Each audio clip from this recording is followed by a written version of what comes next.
Hello everyone, आपका आपके अपने चैनल नॉलेज यो पर स्वागत है। आशा करते हैं कि आप इस पॉलिटी बेस्ड एमसीक्यू सीरीज को एंजॉय कर रहे होंगे और इससे आपका ज्ञानवर्धन भी हो रहा होगा और आपको आपकी कॉम्पिटिटिव एग्जाम की तैयारी में सहायता भी मिल रही होगी। आज के इस वीडियो में हम देखेंगे पॉलिटी के कुछ सिलेक्टिव क्वेश्चंस उसके एक्सप्लेनेशन के साथ। तो आइए आगे बढ़ते हैं और देखते हैं कि आज के वीडियो में क्या क्या क्वेश्चंस हैं। आज का पहला क्वेश्चन है, The Supreme Court of India can issue writs for the enforcement of fundamental rights under which article of the Constitution? Bharat का सर्वोच्च न्यायालय संविधान के किस अनुच्छेद के तहत मौलिक अधिकारों के प्रवर्तन के लिए रिट जारी कर सकता है? इसका सही आंसर है आर्टिकल 32। रिट्स का अर्थ न्यायालय के नाम लिखित आदेश होता है। यह न्यायालय द्वारा जारी किया गया एक कानूनी दस्तावेज है जो किसी व्यक्ति या किसी इकाई को एक विशिष्ट कार्य करने या किसी विशिष्ट कार्य को करने से रोकने का आदेश देता है। भारत के संविधान के अनुच्छेद 32 के तहत सर्वोच्च न्यायालय द्वारा रिट जारी की जाती है और अनुच्छेद 226 के तहत उच्च न्यायालय यानी हाई कोर्ट के द्वारा रिट जारी की जाती है। अनुच्छेद 32 और अनुच्छेद 226 विशेष रूप से 5 प्रकार की रिटों का प्रावधान करते हैं। ये रिट अलग अलग परिस्थितियों में जारी किए जाते हैं और ये रिट्स हैं हेबियस कॉर्पस यानी बंदी प्रत्यक्षीकरण, मैंडमस यानी परमादेश, प्रोहिबिशन यानी निषेध, सर्ट्यूरेरी एंड क्यू वारंटो। और अनुच्छेद 42 directive principles of state policy यानी राज्य के नीति निर्देशक तत्वों से संबंधित है। अनुच्छेद 42 विशेष रूप से काम की उचित और मानवीय स्थितियों और मातृत्व राहत के प्रावधान से संबंधित है। ये कहता है राज्य काम की उचित और मानवीय स्थितियां सुनिश्चित करने और मातृत्व राहत के लिए प्रावधान करेगा। अनुच्छेद 226 जैसा कि हमने पहले डिस्कस किया, हाई कोर्ट द्वारा रिट जारी करने के प्रावधान से संबंधित है और आर्टिकल 356 प्रेसिडेंट रूल से संबंधित है। Next question, who among the following is not eligible to become a governor of an Indian state? निम्नलिखित में से कौन भारतीय राज्य का राज्यपाल बनने के योग्य नहीं है? तो इसके ऑप्शंस हैं अ person who is a citizen of India. तो ये सही है क्योंकि गवर्नर के लिए सबसे पहली योग्यता ये है कि वो भारत का नागरिक होना चाहिए। दूसरा, a person who has attend the age of 35 years. ये भी सही है, किसी भी व्यक्ति को गवर्नर बनने के लिए 35 वर्ष की आयु पूरी होनी चाहिए। नेक्स्ट ऑप्शन है a person who doesn't hold office of profit in the state और सेंट्रल गवर्नमेंट। तो ये भी सही ऑप्शन है।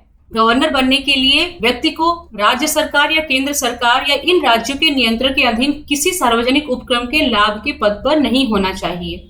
नेक्स्ट ऑप्शन है a person who is a member of either house of parliament. तो ये ऑप्शन गलत है क्योंकि गवर्नर बनने के लिए किसी भी व्यक्ति को संसद के किसी भी सदन का सदस्य नहीं होना चाहिए। तो इस क्वेश्चन में पूछा गया है who is not eligible to become a governor. तो इसका राइट आंसर है a person who is a member of either house of parliament.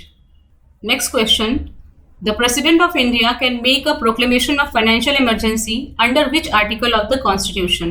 Bharat के राष्ट्रपति संविधान के किस अनुच्छेद के तहत वित्तीय आपातकाल की घोषणा कर सकते हैं? इसका राइट आंसर है आर्टिकल 360। भारतीय संविधान का अनुच्छेद 360 प्रेसिडेंट को ये पावर देता है कि वो फाइनेंशियल इमरजेंसी की घोषणा कर सकता है। आर्टिकल 352 प्रेसिडेंट को नेशनल इमरजेंसी घोषित करने की पावर देता है। आर्टिकल 356 किसी राज्य में प्रेसिडेंट रूल लगाने के बारे में बात करता है। आर्टिकल 365 ये भी प्रेसिडेंट रूल के बारे में बात करता है। प्रेसिडेंट रूल से रिलेटेड 2 आर्टिकल हैं, एक है आर्टिकल 356 और दूसरा है आर्टिकल 365। अनुच्छेद 356 और 365 के अंतर को समझ लेते हैं। अनुच्छेद 356 के अनुसार संवैधानिक मशीनरी की विफलता के आधार पर भारत के किसी भी राज्य पर राष्ट्रपति शासन लगाया जा सकता है और ये तब होता है जब राष्ट्रपति को राज्य के राज्यपाल से कोई रिपोर्ट मिलती है कि राज्य की स्थिति ऐसी है कि राज्य सरकार संविधान के प्रावधानों के अनुसार शासन नहीं चला सकती है और जब कोई राज्य संघ द्वारा दिए गए सभी निर्देशों का पालन करने में विफल रहती है तो अनुच्छेद 365 के तहत राष्ट्रपति शासन लगाया जा सकता है। नेक्स्ट क्वेश्चन है Which article of the Indian Constitution deals with the composition of the Rajya Sabha? भारतीय संविधान का कौन सा अनुच्छेद राज्यसभा की संरचना से संबंधित है? इसका सही आंसर है आर्टिकल 80, अनुच्छेद 80। भारतीय संविधान का अनुच्छेद 80 राज्यसभा के कॉम्पोजिशन से डील करता है। संविधान के अनुच्छेद 80 में राज्यसभा के सदस्यों की अधिकतम संख्या 250 निर्धारित की गई है, जिनमें 12 सदस्य राष्ट्रपति द्वारा नाम निर्देशित किए जाते हैं और 238 सदस्य राज्यों और 3 संघ राज्य क्षेत्रों के प्रतिनिधि होते हैं। भारतीय संविधान के आर्टिकल 79 में संसद का प्रावधान है। आर्टिकल 81 लोकसभा के स्वरूप को परिभाषित करती है और आर्टिकल 82 के तहत संसद कानून द्वारा प्रत्येक जनगणना के बाद परिसीमन अधिनियम डिलिमिटेशन एक्ट बनाती है। अधिनियम के लागू होने के बाद केंद्र सरकार एक परिसीमन आयोग डिलिमिटेशन कमीशन का गठन करती है। Next question, which of the following is not a function of election commission of India? निम्नलिखित में से कौन सा भारत के चुनाव आयोग का कार्य नहीं है? तो इसके ऑप्शंस देख लेते हैं। पहला ऑप्शन है conducting elections to the Lok Sabha and state legislative assemblies, Lok Sabha और राज्य विधानसभाओं के निर्वाचनों का संचालन करना, तो ये इलेक्शन कमीशन का काम होता है। दूसरा ऑप्शन है डिलिमिटेशन ऑफ कॉन्स्टिट्यूएंसीज, निर्वाचन क्षेत्रों का परिसीमन, ये भी इलेक्शन कमीशन का कार्य होता है। नेक्स्ट ऑप्शन है conducting elections to local bodies such as municipalities and panchayats, नगर पालिका के चुनाव और पंचायतों के चुनाव को आयोजित करना, ये भी इलेक्शन कमीशन का काम है। नेक्स्ट ऑप्शन है determining the salaries and allowances of elected representative, निर्वाचित प्रतिनिधियों के वेतन और भत्तों का निर्धारण करना, ये इलेक्शन कमीशन का काम नहीं होता है। वेतन और भत्तों का निर्धारण संसद द्वारा किया जाता है और संसद एक कानून के माध्यम से वेतन और भत्तों का निर्धारण करती है। और इलेक्शन कमीशन आर्टिकल 324 के अंतर्गत आता है और ये एक कॉन्स्टिट्यूशनल बॉडी है, यानी एक स्थायी संवैधानिक निकाय है। और इलेक्शन कमीशन की स्थापना 25 जनवरी 1950 को की गई थी। चीफ इलेक्शन कमिश्नर और दूसरे जो इलेक्शन कमिश्नर्स होते हैं उनका अपॉइंटमेंट प्रेसिडेंट द्वारा किया जाता है। इलेक्शन कमीशन यानी चुनाव आयोग का कार्य होता है कि वो लोकसभा, राज्यसभा और विधानसभाओं के आम चुनाव और उपचुनावों के लिए समय निर्धारित करना, मतदान केंद्रों के स्थान को तय करना, इलेक्ट्रॉनिक फोटो पहचान पत्र जारी करना और मतदाता सूची बनाना, ये सारे कार्य इलेक्शन कमीशन के होते हैं। चुनाव आयोग वेतन और भत्तों का निर्धारण नहीं करती है। Next question, which of the following is not a feature of parliamentary system of government in India? निम्नलिखित में से कौन भारत में सरकार की संसदीय प्रणाली की विशेषता नहीं है? तो भारत में गवर्नमेंट के 2 सिस्टम हैं, संसदीय प्रणाली और राष्ट्रपति प्रणाली, पार्लियामेंट्री सिस्टम और प्रेसिडेंशियल सिस्टम। पार्लियामेंट्री सिस्टम यानी संसदीय प्रणाली में संसद में बहुमत सीटें जीतने वाला राजनीतिक दल सरकार बनाता है और उन्हीं में से किसी व्यक्ति को प्रधानमंत्री के रूप में चुनता है, जो सरकार का प्रमुख होता है। और राष्ट्रपति प्रणाली में यानी प्रेसिडेंशियल सिस्टम में राष्ट्रपति मुख्य कार्यकारी होता है, जिसे निर्वाचन मंडल के सदस्यों द्वारा चुना जाता है। और संसदीय प्रणाली में सरकार विधायी और कार्यकारी दोनों कार्यों के लिए जिम्मेदार होता है, यानी कलेक्टिव रिस्पॉन्सिबिलिटी होती है। और प्रधानमंत्री वास्तविक कार्यकारी होता है, जबकि राष्ट्रपति नाममात्र कार्यकारी होता है, यानी कि leadership of the executive by the head of state, यानी प्रधानमंत्री सरकार के प्रमुख के रूप में कार्य करता है, जबकि राष्ट्रपति स्टेट के प्रमुख के रूप में कार्य करता है। और जो काउंसिल ऑफ मिनिस्टर्स होते हैं वो पूरी संसद के प्रति जवाबदेह होते हैं। हम ये कह सकते हैं कि वो एक ग्रुप में एक साथ डूबते हैं या फिर एक साथ तैरते हैं। और पार्लियामेंट्री सिस्टम का अगला फीचर होता है कि प्रधानमंत्री की सिफारिश पर राष्ट्रपति लोकसभा को भंग कर सकता है, यानी dissolution of lower house by the head of the state. तो ये इसका अगला फीचर है। तो पार्लियामेंट्री सिस्टम के फीचर्स हैं collective responsibility, leadership of the executive by the head of state और dissolution of the lower house of the head of state. और जो सेपरेशन ऑफ पावर है ये एक्चुअल में प्रेसिडेंशियल सिस्टम का फीचर है। तो इस क्वेश्चन में पूछा है कि कौन सा ऑप्शन संसदीय प्रणाली की विशेषता नहीं है, तो इसका राइट आंसर है सेपरेशन ऑफ पावर, यानी शक्ति का पृथक्करण। ये एक्चुअल में प्रेसिडेंशियल सिस्टम का फीचर है। अगर आपको हमारे चैनल नॉलेजियो पर दिखाए गए इस पॉलिटी बेस्ड एमसीक्यू सीरीज के प्लेलिस्ट के वीडियो पर एक्सप्लेन किए गए क्वेश्चंस अच्छे लगे हों तो आपसे ये रिक्वेस्ट है कि आप इस वीडियो को लाइक करें और चैनल को सब्सक्राइब जरूर कर दें और इस वीडियो को अधिक से अधिक लोगों तक शेयर करें ताकि ये क्वेश्चंस आपके अन्य दोस्तों या जानने वालों को भी लाभ पहुंचा सके। आगे बढ़ते हैं और देखते हैं कि नेक्स्ट क्वेश्चन क्या है। नेक्स्ट क्वेश्चन है the power to grant pardons, reprieves, respites or remissions of punishment is vested in the President of India under which article of the Constitution? क्षमा, प्रतिशोध, राहत या सजा की माफी देने की शक्ति संविधान के किस अनुच्छेद के तहत भारत के राष्ट्रपति में निहित है? तो इसका सही आंसर है आर्टिकल 72।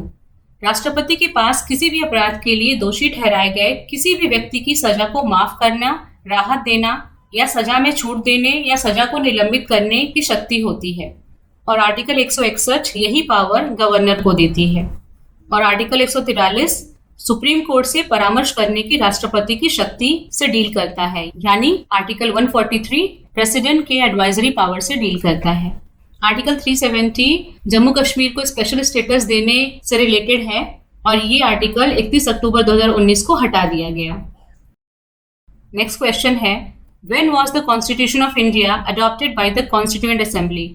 संविधान सभा द्वारा भारत में संविधान को कब अपनाया गया था? तो इसका राइट आंसर है 26 नवंबर 1949। संविधान सभा द्वारा संविधान को 26 नवंबर 1949 को अपनाया गया था और 2 महीने बाद 26 जनवरी 1950 को इसे लागू किया गया था। संविधान सभा यानी कॉन्स्टिट्यूएंट असेंबली पे डिटेल वीडियो चैनल पर ऑलरेडी अपलोडेड है, उस वीडियो को जरूर चेकआउट करें। ये वीडियो आपके लिए काफी हेल्पफुल और इन्फॉर्मेटिव होगा, so please do check it out. उस वीडियो का लिंक आपको आई बटन में, एंड स्क्रीन पे और डिस्क्रिप्शन बॉक्स तीनों में मिल जाएगा। आगे बढ़ते हैं और देखते हैं कि नेक्स्ट क्वेश्चन क्या है। नेक्स्ट क्वेश्चन है, the speaker of the Lok Sabha can resign from his or her office by addressing the resignation letter to whom? Lok Sabha अध्यक्ष किसे संबोधित करके अपने कार्यालय से इस्तीफा दे सकता है? तो इसका सही आंसर है डेप्यूटी स्पीकर ऑफ लोकसभा यानी लोकसभा के उपाध्यक्ष। लोकसभा अध्यक्ष लोकसभा उपाध्यक्ष को अपना रेजिग्नेशन दे सकता है। Next question, who among the following is empowered to declare a law passed by the parliament as unconstitutional? निम्नलिखित में से किसे संसद द्वारा पारित कानून को असंवैधानिक घोषित करने का अधिकार होता है? तो इसका सही आंसर है चीफ जस्टिस ऑफ इंडिया। संविधान न्यायपालिका में निहित है। सभी कानूनों की संवैधानिक वैधता पर निर्णय लेने की शक्ति न्यायपालिका के पास होती है। यदि संसद या राज्य विधानसभाओं द्वारा बनाया गया कोई कानून संविधान के किसी प्रावधान का उल्लंघन करता है, तो सुप्रीम कोर्ट के पास ऐसे कानून को अमान्य घोषित करने की शक्ति होती है। Next question, the national commission for scheduled tribes NCST was established under which article of the Constitution? राष्ट्रीय अनुसूचित जनजाति आयोग NCST की स्थापना संविधान के किस अनुच्छेद के तहत की गई थी? तो इसका राइट आंसर है article 338A। National commission for scheduled tribes राष्ट्रीय अनुसूचित जनजाति आयोग की स्थापना अनुच्छेद 338 में संशोधन करके और संविधान का 89 संशोधन अधिनियम 2003 के माध्यम से संविधान में एक नया अनुच्छेद 338A शामिल किया गया और उसके तहत national commission for scheduled tribes को एस्टैब्लिश किया गया।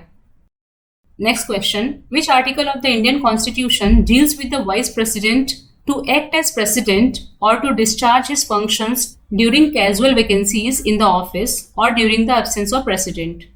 भारतीय संविधान का कौन सा अनुच्छेद उपराष्ट्रपति को राष्ट्रपति के रूप में कार्य करने या कार्यालय में आकस्मिक रिक्तियों के दौरान या राष्ट्रपति की अनुपस्थिति के दौरान अपने कार्यों का निर्वहन करने से संबंधित है? तो इसका सही आंसर है आर्टिकल 65। भारतीय संविधान का अनुच्छेद 65 उपराष्ट्रपति को राष्ट्रपति के रूप में कार्य करने से संबंधित है। आर्टिकल 63 ये कहता है कि भारत में एक वाइस प्रेसिडेंट होना चाहिए, यानी उपराष्ट्रपति होना चाहिए। आर्टिकल 67 वाइस प्रेसिडेंट के टर्म ऑफ ऑफिस के बारे में बात करता है और आर्टिकल 69 वाइस प्रेसिडेंट के ओथ यानी शपथ ग्रहण से रिलेटेड है। Next question, who among the following determines the salaries and allowances of president of India? निम्नलिखित में से कौन भारत के राष्ट्रपति के वेतन और भत्ते निर्धारित करता है? तो इसका राइट आंसर है पार्लियामेंट ऑफ इंडिया। प्रेसिडेंट के सैलरी और उनके अलाउंसेस को डिटरमिन करने की शक्ति पार्लियामेंट के पास होती है। Next question, who has the power to remove the chief justice of India from his office? भारत के मुख्य न्यायाधीश को पद से हटाने की शक्ति किसके पास होती है? भारत के मुख्य न्यायाधीश को 2 तरीके से उनके पद से हटाया जा सकता है। या तो वो खुद ही रिजाइन कर दें, यानी कि वॉलंटरी रिटायरमेंट ले लें, और दूसरा भारतीय संसद द्वारा चीफ जस्टिस को उनके पद से हटाया जा सकता है, लेकिन ऐसा राष्ट्रपति के आदेश से होता है। ऐसे आदेश को संसद के दोनों सदनों की मंजूरी की आवश्यकता होती है। इसके लिए एक ही सत्र में जो उपस्थित सदस्य हैं और जो मतदान करने वाले सदस्य हैं, उन दोनों के विशेष बहुमत की आवश्यकता होती है। यानी राष्ट्रपति के आदेश पर संसद के दोनों सदनों द्वारा विशेष बहुमत के प्रस्ताव के आधार पर ही उच्च न्यायालय के न्यायाधीश को हटाया जा सकता है। तो इसका राइट आंसर है डी, बोथ बी एंड सी। आज के वीडियो में बस इतना ही। इसी तरह के और भी अन्य एमसीक्यू क्वेश्चंस को उनके एक्सप्लेनेशन के साथ देखने के लिए चैनल को सब्सक्राइब करें और प्लेलिस्ट को फॉलो करें और बेल नोटिफिकेशन ऑन जरूर कर दें ताकि जब भी वीडियो अपलोड होगी आपको नोटिफिकेशन मिल जाएगा। Thank you for watching. जय हिंद, जय भारत।